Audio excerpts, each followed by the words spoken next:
Pendant que la grogne populaire s'amplifie à l'intérieur du pays, Emmanuel Macron regarde vers l'extérieur et défend son idée phare, le déploiement de troupes françaises en Ukraine. Quelques jours seulement après le sommet de la coalition des volontaires à Paris, le président français a tenté de convaincre les parlementaires du bien fondé de son projet. La réunion s'est tenue à huis clos. Un détail est révélateur, car expliquer aux Français pourquoi eux ou leurs proches devraient risquer leur vie pour l'Ukraine est un exercice politiquement explosif. Selon la presse française, une trentaine de figures clés étaient présentes, ministres, chefs de groupe parlementaire.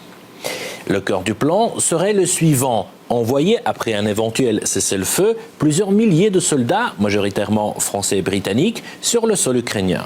Personne autour de la table ne s'est opposé sur le principe au dispositif présenté par le chef de l'État. Certains parlementaires voient même dans cette coalition des volontaires une alternative possible à l'OTAN. Sur le papier, l'idée ne rencontre donc pas d'opposition frontale. Mais dans les faits, les principaux partis d'opposition posent une condition clé, un mandat explicite de l'ONU. C'est le cas notamment de la France Insoumise et du Rassemblement national.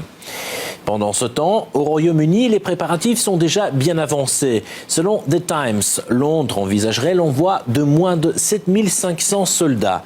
Des fonds ont d'ailleurs déjà été débloqués à cet effet. Le secrétaire d'État à la Défense britannique confirme aujourd'hui que 200 millions de livres sterling ont été alloués cette année pour financer spécifiquement les préparatifs pour tout déploiement d'une force multinationale pour l'Ukraine. À Moscou, la réaction ne s'est pas fait attendre. Le message adressé aux capitales européennes est clair.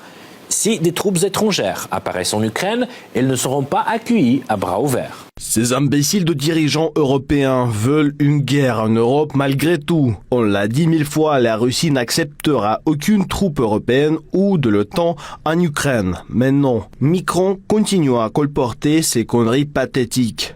Très bien, allez-y, voilà ce que vous allez obtenir. La position russe est constante. Le déploiement de forces étrangères en Ukraine est inacceptable.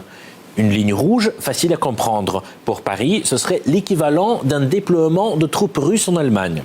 Rappelons-nous, c'est précisément la perspective d'une intégration de l'Ukraine à l'OTAN qui figurait parmi les causes profondes du conflit. Pourquoi Moscou accepterait-elle aujourd'hui ce qu'elle a toujours considéré comme une menace directe ? Le président russe l'a rappelé sans détour.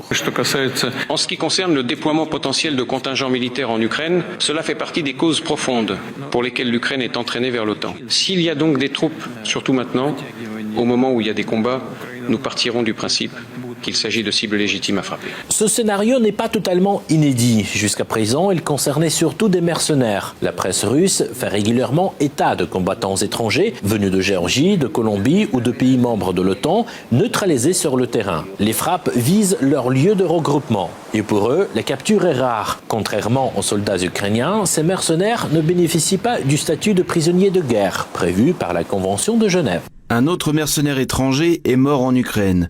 Il s'agit de Kasper Bass, connu sous le nom de guerre Franzus, le français, un soldat de fortune professionnelle qui a consacré toute sa vie à la guerre.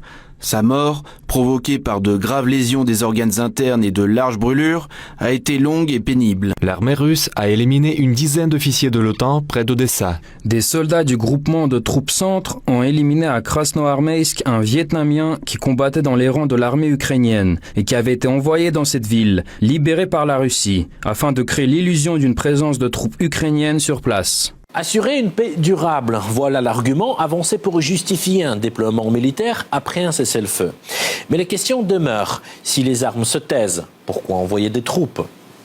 À en juger par les réactions russes, cette initiative pourrait produire l'effet inverse, transformer une fragile accalmie en nouveau foyer de confrontation.